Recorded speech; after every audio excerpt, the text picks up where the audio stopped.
Додека на терените во Полска и Украина европските фудбалски велесили покажуваат врвен фудбал, во Кочани спортските работници мака мачат како да го консолидираат ФК Осогово по испаѓањето од втора лига. За денеска е закажано годишното собрание на кое се очекува избор на нов управен одбор. Едно е сигурно, од тоа какво раководство ќе добие клубот, во многу зависи неговата иднина.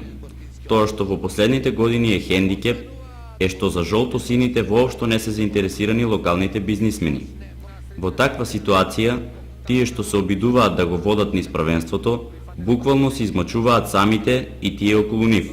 Па сепак, Осогово се враќа во третолигашката конкуренција, каде без многу напор може да стигне до позиции кои водат во втората лига.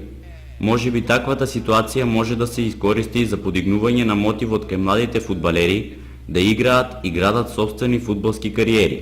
Телевизија Кочани во текот на утрешниот ден ќе ви информира за исходот од годишното собрание.